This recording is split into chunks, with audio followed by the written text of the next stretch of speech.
నమస్కారం, వార్తలకు స్వాగతం. ముందుగా ముఖ్యాంశాలు. CM Revanth Reddy press meet, పలు అంశాలపై వివరణ. BRS leader Bajireddy press meet, Congress పార్టీలో చేరిన పోచారం శ్రీనివాస్ రెడ్డిపై విమర్శలు. మాజీ మంత్రి కేటీఆర్ మీడియా సమావేశం నిర్వహించారు. ఈ సందర్భంగా పలు అంశాలపై ఆయన మాట్లాడారు. సహకార రంగంలోని మరి బ్యాంకింగ్ వ్యవస్థ, ఇప్పుడే నారాయణ గారిని అడిగితే ఎన్నున్నాయి రాష్ట్రంలో అర్బన్ బ్యాంకులు అంటే 47 బ్యాంకులు ఉన్నాయని చెప్పినారు. మరి 47 బ్యాంకుల్లో అగ్రభాగాన మన బ్యాంకు ఉండే విధంగా చూసుకోవాల్సిందిగా గౌరవనీయులు పెద్దలు శ్రీ రాపల్లి లక్ష్మీనారాయణ గారిని నేను మనస్ఫూర్తిగా మీ అందరి తరఫున కోరుతా ఉన్నాను. అర్బన్ బ్యాంకు మరి అగ్రభాగాన ఉండాలి అంటే ఇప్పుడే అన్న చెప్పినట్టు మనం టైంకు పైసలు వాపస్ కట్టాలి. ఎన్పిఏ ఉన్నోళ్ళు, పైసలు కట్టని వాళ్ళు, ఖాతాదారులు సహకరించాలి. కొత్తగా కూడా డిపాజిట్లు కావాలి, కొత్తగా కూడా పైసలు రావాలి. మరి కొత్తగా పైసలు రావాలంటే ఇప్పుడు మనమేమో ప్రభుత్వంలో లేవు కాబట్టి నన్ను అడిగేందుకైతే నీకు ఛాన్స్ లేదు. నేనైతే కొద్దిగా పెద్దగా సాయం చేయలేను, కానీ నేను లక్ష్మీనారాయణ గారిని కోరేది, మా సెస్ చైర్మన్ గారిని కూడా కోరేది ఏంటంటే సెస్ నుంచి కూడా కొన్ని డిపాజిట్లు తప్పకుండా అర్బన్ బ్యాంక్ ఇప్పియాలని చెప్పి రామన్నను ప్రత్యేకంగా కోరుతా ఉన్నా. సరే, ఎలక్షన్ అయిపోయింది, 5 ఏళ్ల పాటు మీరు ఎన్నుకోబడ్డారు, మీరు వైస్ చైర్మన్ గారు, మొత్తం కార్యవర్గం. ప్రభుత్వ సహకారం కూడా తీసుకోండి. ఇవాళ కాంగ్రెస్ ప్రభుత్వం రాష్ట్రంలో ఉన్నది, దేశంలో బీజేపీ ప్రభుత్వం ఉన్నది. తప్పకుండా ఇక్కడ స్థానికంగా ఉండే జిల్లా మంత్రి గారు కానీ, కేంద్ర సహాయ శాఖ మంత్రిగా ఇవాళ నియమించబడ్డ బండి సంజయ్ గారు, మన పార్లమెంట్ సభ్యులు, వారి సహకారం కూడా తీసుకోండి. ఏమి ఇందులో పేషడానికి పోవాల్సిన అవసరం కూడా లేదు. సరే, ఇవ్వాలంటే పార్టీ పరంగా గెలిచిన బృందానికి మనం ఇక్కడ అభినందన కార్యక్రమం పెట్టుకున్నాం. ఇతర పార్టీల నుంచి ఎవరైనా ప్యానెల్ సభ్యులుంటే వాళ్ళ సహకారం కూడా తీసుకోండి. తప్పకుండా కేంద్ర మంత్రి దగ్గర పోండి, రాష్ట్ర మంత్రి దగ్గర పోండి, కేంద్ర ప్రభుత్వ సహకారం అడగండి, రాష్ట్ర ప్రభుత్వ సహకారం కూడా అడగండి. అడిగి మన అర్బన్ బ్యాంకును మొత్తం రాష్ట్రంలోనే నెంబర్ 1 గా తీర్చిదిద్దే బాధ్యత మీరు తీసుకోవాలని చెప్పి లక్ష్మీనారాయణ గారిని, అదేవిధంగా గౌరవ డైరెక్టర్లను, వైస్ చైర్మన్ గారిని కూడా నేను కోరుతా ఉన్నాను. అదేవిధంగా నా వల్ల ఏమైనా నేను చేయగలుగుతాను, ప్రతిపక్షంలో ఉండి కూడా మనం చేసేది కొంత ఉంది, నేను కూడా తప్పకుండా సహకరించగలుగుతా అనుకుంటే నేను కూడా నా వంతుగా శాయశక్తుల మీకు అండగా ఉంటా అని చెప్పి కూడా తెలియజేస్తూ, మరి ఎన్నో ప్రత్యేకతలు కలిగిన మన సిరిసిల్లలో ఈ ఎన్నిక కూడా ఒక అసెంబ్లీ ఎన్నిక లెక్క, ఒక పార్లమెంట్ ఎన్నికల లెక్క చాలా హోరాహోరీగా కొట్లాడినారు. మీరు అందరూ కౌన్సిలర్ ఎన్నిక లెక్క హోరాహోరీగా కొట్లాడినరు. కొట్లాడి మరి కష్టపడి గెలిచొచ్చిన మీ అందరికీ అభినందనలు. ఓడిపోయిన వాళ్ళకు కూడా, వారికి కూడా నా అభినందనలు. ఎందుకంటే ఇట్లాంటి పోరాటాలు జనరల్ గా చిన్న ఓట్లు, 500 ఓట్లు 600 ఓట్లలో జరిగే ఎన్నికలు, ఇంట్లో గెలిచిన వాళ్ళు, ఓడిన వాళ్ళు రేపు కలిసి పనిచేస్తే బాగుంటుందనే మాట కూడా లక్ష్మీనారాయణ గారికి తెలియజేస్తూ, రాబోయే 4 ఏళ్లు పెద్దగా ఎన్నికలు, ఒక కౌన్సిలర్ ఎన్నికలు తప్ప టౌన్ లో వేరే ఎలక్షన్లు ఏం లేవు. మళ్ళా కౌన్సిలర్ ఎలక్షన్లు వచ్చినప్పుడు కొట్లాడుకుందాం, కానీ ఈ లోపల ఏ పంచాయతీలు లేకుండా అందరం కలిసి మెలిసి. CM Revanth Reddy press meet నిర్వహించారు. ఈ సందర్భంగా పలు అంశాలపై ఆయన మాట్లాడారు. రాహుల్ గాంధీ గారు మే 6 తారీఖు 2022 వరంగల్లో రైతు డిక్లరేషన్ లో 2 లక్షల రూపాయల రైతు రుణమాఫీ చేస్తామని మాట ఇవ్వడం జరిగింది. చాలా సందర్భాలలో చాలా మంది నాయకులు, రాజకీయ పక్షాలు, విశ్లేషకులు కూడా గతంలో ఉన్న పాలకుల యొక్క ప్రకటనలు, నిర్ణయాలను దృష్టిలో పెట్టుకొని కాంగ్రెస్ పార్టీ కూడా అలవి కానీ అమలు చేయలేని హామీలు ఇచ్చింది అన్నట్టుగా చర్చలు, విశ్లేషణలు చేయడం మొదలుపెట్టిండ్రు. అందుకే ఈ మంత్రివర్గంలో ఇచ్చిన మాట ప్రకారం 2 లక్షల రూపాయల రైతు రుణమాఫీ చెయ్యాలి అని మా మంత్రివర్గం పూర్తి స్థాయిలో విశ్లేషించి, చర్చించి, వివిధ బ్యాంకులలో ఉన్న రుణాలకు సంబంధించిన వివరాలు సేకరించి వాటన్నిటిని క్రోడీకరించి ఆ రైతు రుణమాఫీ చెయ్యాలి అని మేము నిర్ణయం తీసుకున్నాం. తెలంగాణ రాష్ట్రం వచ్చిన తర్వాత గత ప్రభుత్వం 2 సార్లు ప్రభుత్వాన్ని ఏర్పాటు చేసినప్పుడు 2014 నుంచి 2018, 2018 నుంచి 2023 వరకు 2014 సంవత్సరంలో మార్చి 31, 2014 తారీఖు వరకు కట్ ఆఫ్ డేట్ తీసుకొని ఆనాటి ప్రభుత్వం రైతు రుణమాఫీ చేస్తే 16,000 కోట్ల రూపాయలు రైతుల ఖాతాలలో వేయడం జరిగింది. అదేవిధంగా 2018 రెండోసారి ప్రభుత్వం ఏర్పడిన తర్వాత డిసెంబర్ 11, 2023 వరకు కట్ ఆఫ్ డేట్ తీసుకొని వాళ్ళు చేసిన రుణమాఫీ రైతుల ఖాతాలో వేసిన నిధులు 12,000 కోట్ల రూపాయలు.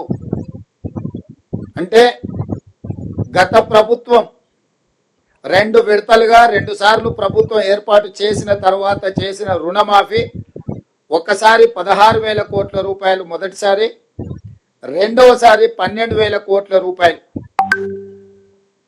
10 సంవత్సరాలల్లా 2 విడతలల్లా చంద్రశేఖరరావు గారు చేసిన రైతు రుణమాఫీ రైతులకు చెల్లించిన నిధులు 28,000 కోట్ల రూపాయలు. ఆ ప్రభుత్వం డిసెంబర్ 11, 2018 వరకు కట్ ఆఫ్ డేట్ గా వాళ్ళు రుణమాఫీని పరిగణలోకి తీసుకోవడం జరిగింది. మా ప్రభుత్వం డిసెంబర్ 12, 2018 తారీఖు నుంచి మొదలుపెట్టి 9, 12, 2023 వరకు సరిగ్గా 5 సంవత్సరాలు. గత ప్రభుత్వం, మళ్ళొక్కసారి నేను చెప్తున్నా, గత ప్రభుత్వం డిసెంబర్ 11, 2018 తారీఖు వరకు కట్ ఆఫ్ డేట్ పెట్టి 2వ విడత రైతు రుణమాఫీ చేసింది. డిసెంబర్ 12, 2018 తారీఖు నుంచి తీసుకున్న రుణాలు డిసెంబర్ 9, 2023 వరకు 5 సంవత్సరాల మధ్య కాలంలో ఈ రాష్ట్రంలో ఉన్న రైతులు తీసుకున్న 2 లక్షల రూపాయల వరకు రుణమాఫీని చెయ్యాలని మా ప్రభుత్వము ఈ మంత్రివర్గంలో నిర్ణయం తీసుకున్నది. ఇచ్చిన మాట ప్రకారం 2 లక్షల రూపాయల రుణమాఫీ చెయ్యాలి. కట్ ఆఫ్ డేట్ 12, 12, 2018 నుంచి 9, 12, 2023 మధ్య కాలంలో రైతులు తీసుకున్న రుణాలను 2 లక్షల రూపాయల వరకు మాఫీ చేయాలని మా మంత్రివర్గంలో మేము నిర్ణయం తీసుకున్నాము. ఈ రుణాలు మాఫీ చేయడానికి దాదాపుగా 30. బీజేపీ రాష్ట్ర అధ్యక్షుడు కిషన్ రెడ్డి మీడియా సమావేశం నిర్వహించారు. ఈ సందర్భంగా పలు అంశాలపై ఆయన మాట్లాడారు. వచ్చినట్లయితే చాలా సమస్యలు పరిష్కారం అవుతాయి. ఈరోజు 15% ప్రొడక్షన్ అక్కడి నుంచే ఈరోజు సింగరేణి తెచ్చుకోవచ్చు. అదేవిధంగా కొన్ని విషయాలు కూడా మేము ఆలోచన చేస్తున్నాము. గౌరవ ప్రధానమంత్రి గారితో మాట్లాడి, ఎందుకంటే ఈరోజు అయితే కేంద్ర ప్రభుత్వం అవలంబిస్తుందో దేశమంతా కూడా అవి పిఎస్యులు కానీ, కేంద్ర ప్రభుత్వ పిఎస్యులు కానీ, రాష్ట్ర ప్రభుత్వ పిఎస్యులు కానీ, లేకపోతే వివిధ మినరల్ కార్పొరేషన్స్ కానీ అన్నిటికీ ఒకే రకమైనటువంటి విధానం ఈరోజు అవలంబిస్తున్నాం. ఎవరికి ఇక్కడొక చట్టము, అక్కడొక చట్టము, ఇక్కడొక పాలసీ, అక్కడొక పాలసీ కాదు. అయినప్పటికీ కూడా సింగరేణి అది ఎవరిది కాదు, అది మనదే. కాబట్టి సింగరేణి కూడా అన్ని రకాలుగా మేము ఆదుకునేటువంటి ప్రయత్నం చేస్తాం. అనేక కారణంగా సింగరేణిలో కొన్ని సమస్యలు ఉన్నాయి. ఆ సమస్యలను కూడా అధిగమించడం కోసము తప్పకుండా మేము ఢిల్లీకి వెళ్ళిన తర్వాత నేను కూడా కొంత ఇంకా నేర్చుకోవాల్సింది, తెలుసుకోవాల్సింది ఉంది, అవగాహన చేసుకోవాల్సింది. అవగాహన చేసుకున్న తర్వాత మా మంచి ఆఫీసర్సు, చాలా అనుభవం ఉన్నటువంటి ఆఫీసర్స్ ఉన్నారు. సింగరేణి విషయంలో గవర్నమెంట్ ఆఫ్ ఇండియాకి సంబంధించి మా సెక్రటరీ కానీ, మా అడిషనల్ సెక్రటరీ కానీ, మిగతా జాయింట్ సెక్రటరీస్ కానీ చాలా స్టడీ చేశారు. వాళ్ళకు పూర్తి స్థాయిలో దీనిపైన పూర్తి అవగాహన ఉన్నది. కాబట్టి ఖచ్చితంగా సింగరేణికి ఏ రకమైన ఇబ్బంది ఉండదు. దయచేసి ఎవరు కూడా రాజకీయం చేయకూడదు. మరి తప్పకుండా దీన్ని పూర్తి స్థాయిలో అన్ని రకాలుగా అందరం కలిసికట్టుగా రాజకీయాలకు అతీతంగా కలిసి పనిచేద్దామనే విషయాన్ని నేను మనవి చేస్తా ఉన్నాను. కొంతమేరకు ఆయన అడిగినటువంటి ప్రశ్నలకు నేను జవాబు చెప్పాను, ఇప్పుడు కొన్ని చెప్పాను. మళ్ళీ నేను 1-2 రోజుల్లో మరిన్ని వివరాలు, ఎందుకంటే కొంత గ్యాప్ ఇచ్చి మరిన్ని వివరాలతో వేస్తాం. కాబట్టి కార్మికులకు మాత్రం అస్యూరెన్స్ ఇస్తూ ఉన్నాం. కార్మికులు ఏ రకమైనటువంటి ఆందోళన చెందొద్దు. ఈరోజు ఎక్కడ కూడా సింగరేణి బ్లాకో, మరొక కంపెనీ బ్లాకో, మరొక కేంద్ర ప్రభుత్వ బ్లాకో ఏదైనా యాక్షన్ చేస్తే కేంద్రానికి ఏ రకమైనటువంటి రెవెన్యూ రాదు, ఆ రాష్ట్రాలకే వస్తుంది. ఏదో తీసుకుపోయి అమ్ముకుంటున్నారు, ఏదో ప్రైవేట్ వాళ్ళకి ఇస్తున్నారు అనేటువంటి తప్పుడు మాటలు దయచేసి మాట్లాడకండి. కానీ అన్ని వివరాలు నేను తర్వాత మీకు చెప్తాను.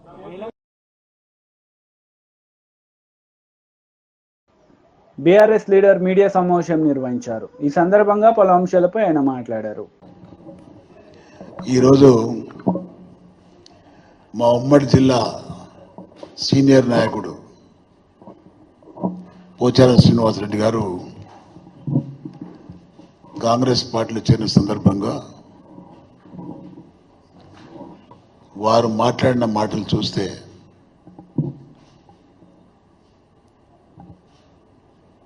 మాలాంటి వాళ్ళకి సిగ్గేస్తూ ఉంది. కారణం ఏంటంటే వారి పార్టీ మారడానికి గల కారణం చెప్పిండు ఆయన. కారణం ఏం చెప్పిండంటే రేవంత్ రెడ్డి ముఖ్యమంత్రి గారు ఈ రాష్ట్రంలో రైతాంగానికి చేసే సహకారం దృష్టిలో పెట్టుకొని వారు చేసేటటువంటి వ్యవసాయానికి చెందినటువంటి శాఖకు వారు చేస్తున్న సేవకు గుర్తింపుగా ఆ పార్టీలో చేరుతున్నట్టు వారు ప్రకటించడం చూస్తూ ఉంటే దయ్యాలు వేదాలు వల్లించినట్టుగా ఉండేది. గతంలో వారు కేసీఆర్ గారి యొక్క నాయకత్వంలో తెలంగాణ కొత్త ప్రభుత్వంలో వ్యవసాయ శాఖ మంత్రిగా ఉన్నప్పుడు అప్పటి తొలి తెలంగాణ ముఖ్యమంత్రి కేసీఆర్ గారు వారికి ఇచ్చిన శాఖను కేసీఆర్ గారికి డైరెక్షన్లో ఏ విధంగా నిర్వర్తించిన విషయం వారికి తెలిసి ఉండి కూడా దాన్ని మర్చిపోయినట్టుగా యాక్టింగ్ చేస్తూ ఈరోజు రేవంత్ రెడ్డి అనే వ్యక్తిని వారు చేసే రైతాంగం యొక్క ద్రోహాన్ని తెలిసి కూడా తన రాజకీయ స్వార్థంతో అవన్నీ మర్చిపోయినట్టుగా నటిస్తూ మరి రేవంత్ రెడ్డి ఏదో చేస్తున్నాడు బాగా రైతాంగానికి అనే విధంగా మాట్లాడుతూ ఆ పార్టీలో చేయడం చూస్తూ ఉంటే కొంచెమైనా పోచారం గారికి సీనియర్ నాయకుడిని అనొద్దు, కానీ కొంచెమైనా సిగ్గు ఉండాలి ఆయనకు. ఈరోజు కేసీఆర్ గారు ఇప్పటి వరకు ఆయనకి ఇచ్చిన గౌరవం గత ప్రభుత్వంలో ఎప్పుడు ఎవరు ఇవ్వలేదు. ఫస్ట్ టైం తెలంగాణ ప్రభుత్వం గెలిచినప్పుడు వారికి వ్యవసాయ శాఖ మంత్రిగా ఇచ్చిండ్రు. రెండవసారి గెలిచినప్పుడు అత్యుత్తమ పదవి స్పీకర్గా వారిని నియమించారు. నియమించడమే కాకుండా ఆయనకు ఒక మంచి పేరును పెట్టడం జరిగింది, లక్ష్మీపుత్రుడుగా. తెలంగాణ రాష్ట్రంలో గౌరవ కేసీఆర్ గారి నాయకత్వంలో రైతాంగానికి రైతు బంధు ఇచ్చి 24 గంటల కరెంట్ ఇచ్చి రైతు బీమా ఇచ్చి సరైన వేళల్లో మరి ఎరువులు ఇచ్చి విత్తనాలు ఇచ్చి చాలా ఎంకరేజ్ చేయడం కాకుండా పండిన పంటను కూడా ప్రభుత్వమే కొనుగోలు చేసి రైతాంగాన్ని ఆదుకున్న సందర్భం ఎట్లా మర్చిపోయినా మాకు అర్థం కావడం లేదు. ఈరోజు రేవంత్ రెడ్డి చేస్తున్న దారుణం ఏంటంటే రైతులకు సరిగ్గా కరెంట్ ఇవ్వడం లేదు, రైతు బంద్ ఇవ్వడం లేదు, రైతు బీమా అయితే 6 నెలల తర్వాత పోతుంది, జూన్ తర్వాత పోతుంది, మళ్ళీ 2 లక్షల రుణమాఫీ లేదు. అడ్డమైన మాటలు మాట్లాడి అబద్ధాలు చెప్పి అధికారంకి వచ్చినటువంటి రేవంత్ రెడ్డిని నీలాంటి సీనియర్ నాయకుడు మర్చిపోవడము సిగ్గుచేటు. ఎన్నికల్లో ప్రచారంలో భాగంగా బాన్స్వాడకు వచ్చి రేవంత్ రెడ్డి అన్న మాటలు నిన్ను ఎందుకు మర్చిపోయినా అడుగుతున్నా. నిన్ను ఇదే రేవంత్ రెడ్డి ఎన్నికల ప్రచారంలో భాగంగా బాన్సువాడకు వచ్చి నిన్ను నీ కొడుకులు ఇద్దరిని కూడా దండుపాల్యం బ్యాచ్గా అభినందించిండు ఆయన. దండుపాల్యం బ్యాచ్ నువ్వా రేవంత్ రెడ్డి బ్యాచా? ఇద్దరు కలిసిపోయినా మరి ఎవరి బ్యాచ్? నువ్వు బాన్సువాడ ఇల్లు కట్టుకుంటే నీ పర్మిషన్ కావాలని, ఇసుక తీయాలంటే నీ పర్మిషన్ కావాలని అడ్డమైన ఆరోపణలు చేసి నిన్ను అపవాదు చేసినా ఎందుకు సిగ్గుపడడం లేదని నేను అడుగుతున్నా. వృద్ధాప్యంలోకి వచ్చిన నువ్వు 75 సంవత్సరాలు నీ వయసు, ఇంకా ఎందుకు నీకు రాజకీయం? అత్యున్నత పదవులు అనుభవించినావు, మంత్రి పదవులు అనుభవించినావు, పంచాయతీరాజ్ చేసినావు, గనుల శాఖ మంత్రి చేసినావు, నువ్వు వ్యవసాయ శాఖ మంత్రి చేసినావు, స్పీకర్ చేసినావు, ఒక ముఖ్యమంత్రి తప్ప అన్ని పనులు చేసినావు. ఈ వృద్ధాప్యంలో నువ్వు రిటైర్మెంట్ అయితే ప్రజల్లో గౌరవం దొరుకుతుంది నీకు. అలా కాకుండా మా జిల్లాలో మరో డి శ్రీనివాస్ లాగా టీఆర్ఎస్ పార్టీకి వచ్చి కేసీఆర్ గారిని మభ్యపెట్టి నాకేం పని లేదని. కాంగ్రెస్ నేతలు మీడియా సమావేశం నిర్వహించారు. ఈ సందర్భంగా పలు అంశాలపై వారు మాట్లాడారు. తెలంగాణ యువకుల పక్షాల యువతి పక్షాల డిమాండ్ చేస్తున్న ఐటీఐఆర్ని తక్షణమే తెలంగాణకు మంజూరు తీసుకురావాలని, దానివల్ల తెలంగాణలో ఉన్న యువకులను ఉద్యోగ అవకాశంలో వచ్చే యొక్క ప్రక్రియలో మీరు ముందుండాలని, మీరు తీసుకురావాలని నేను ఈరోజు మీడియా ద్వారా కిషన్ రెడ్డి గారిని, బండి సంజయ్ గారిని నేను కోరుతున్నా. ఇది ఈరోజు ఈ మొదటి, ఎందుకంటే ఆ ఐటీఐఆర్ రావడం వల్ల చాలా, ఇంతవల్ల చెప్పిన 15 లక్షల ఉద్యోగాల ఒక వ్యవస్థ ఐటీఐఆర్ అనేది చాలా స్పష్టంగా చెప్పిన. కాబట్టి ఈ డిమాండ్ని ఈరోజు ప్రెస్ మీట్ ద్వారా తెలియజేస్తూ దీని మీద నేను ఒక ప్రణాళిక, ఎందుకంటే ఇది సెంట్రల్ గవర్నమెంట్ యొక్క తీసుకునే శాంక్షన్ ఇచ్చే యొక్క వ్యవస్థ. కాబట్టి ఈ డిమాండ్ని నేను మీడియా ద్వారా కిషన్ రెడ్డి గారిని, బండి సంజయ్ గారిని కోరుతున్నాను. విచిత్రం ఏంటంటే బండి సంజయ్ గారు సెంట్రల్ మినిస్టర్ కాగానే హైదరాబాద్ గడ్డ మీదకి రాగానే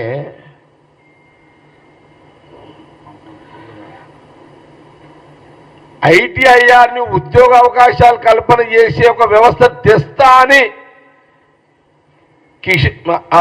బండి సంజయ్ గారు అయినుంటే తెలంగాణ యువతీ యువకులు సంతోషించేవాళ్ళు. అరే మాకు ఉద్యోగాల ఒక కల్ప వృక్షం ఇది. ఐటీఐఆర్ అంటే ఇదొక ఉద్యోగాల కల్ప వృక్షం ఇది. కానీ ఆయన హైదరాబాద్ గడ్డ మీదకి రాగానే ఒక ఎమోషనల్, జనాలు దేన్ని కనెక్ట్ అవుతారు?